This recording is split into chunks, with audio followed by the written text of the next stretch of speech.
Bonjour et bienvenue pour un nouveau partage. Aujourd'hui, je vais encore aborder un sujet pas trop cool, mais c'est parce que ça fait aussi un petit moment que ça me trotte dans la tête, donc j'avais envie de vous le partager. C'est que j'ai rencontré beaucoup de personnes ces dernières années qui avaient vécu des choses pas bien dans leur enfance, qui pour certaines ont été impactées au niveau de leur mémoire, donc leur mémoire les a protégées en ne se souvenant de rien. C'est encore flou pour certaines personnes, tout comme pour moi ça l'a été aussi, parce que c'était des fabuleux miroirs pour moi me rendre compte de ma propre expérience.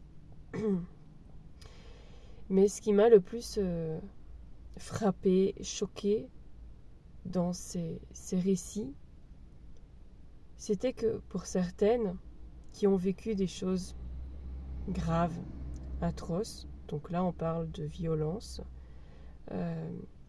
sexuelle, ça peut aussi être de la violence physique ou de la violence psychologique, peu importe, de toute façon, toute forme de violence. C'est que plusieurs personnes m'ont dit qu'elles avaient certainement mérité cette violence. Et là,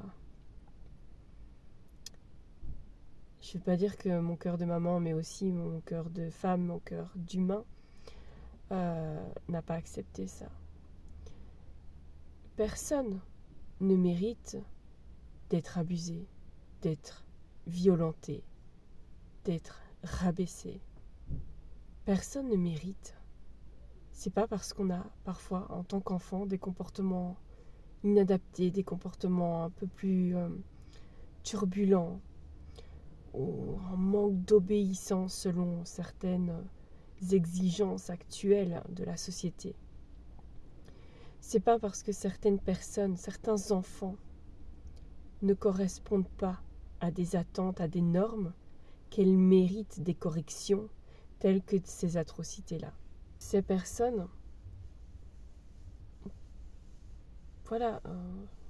n'ont pas conscience, en fait, ne veulent pas reconnaître en fait que ces comportements-là étaient totalement inadaptés vis-à-vis d'eux en tant qu'enfants. Alors, là, l'idée n'est pas de blâmer qui que ce soit, de blâmer des parents, des grands-parents, des oncles, des tantes, des frères, des sœurs. L'idée n'est pas de blâmer qui que ce soit ici, mais c'est juste de mettre en évidence un certain schéma qu'on peut retrouver, celui de se dire qu'on a mérité en fait cela. Et personne ne mérite d'être violé, personne ne mérite d'être battu, personne ne mérite d'être méprisé, personne. Peu importe qu'en tant qu'enfant ou adolescent, on ait un comportement jugé d'inadapté, mais personne. Et ça me fait tellement mal au cœur. Parce que ces personnes-là grandissent, vieillissent avec cette idée-là qu'elles ont mérité ça. Et qu'elles justifient ces faits horribles par le fait qu'elles aient été de mauvaises petites filles, de mauvais petits garçons, pas très obéissants, un peu turbulents. Ça va pas là, ça va pas. Comment on veut se construire correctement avec cette pensée-là, avec laquelle on grandit, on évolue, avec laquelle on construit sa vie d'adulte. Et toutes ces interactions, toutes ces relations. Parce que nos relations après sont basées là-dessus. Et je sais qu'il est tellement, mais tellement difficile de faire face à ces atrocités-là, de pouvoir poser un regard différent sur les personnes qui nous entourent et qui sont peut-être encore présentes dans nos vies actuellement. Et souvent ces personnes-là qui se disent mériter en fait les sévices qu'ils ont subis, ont tendance à idéaliser ces mêmes personnes-là et continuent de les idéaliser. L'idée n'est pas de blâmer, mais l'idée est juste de sortir de cette idéalisation pour voir les choses telles qu'elles sont, pour reconnaître les faits, parce que en ne reconnaissant pas les faits et ce qu'ont fait ces personnes-là de manière rationnelle, de manière objective, eh bien, ça continuera d'influencer nos vies, nos choix, nos façons de nous comporter et nos relations. Et ces personnes-là, elles sont venues à moi, pas pour se confier au niveau de ce qu'elles ont vécu, parce que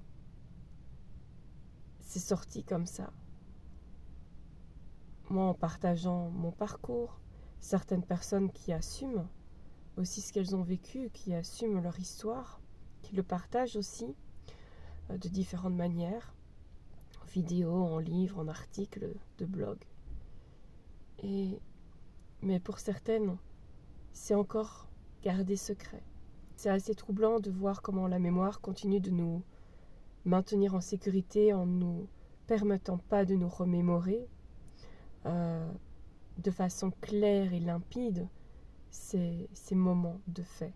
Et donc ça continue de créer un certain trouble, de semer un certain doute, et donc de maintenir en l'état une situation, un passé qui nous impacte encore, et de permettre aussi indirectement ce consentement-là à ce que ça se perpétue là, tout autour de nous.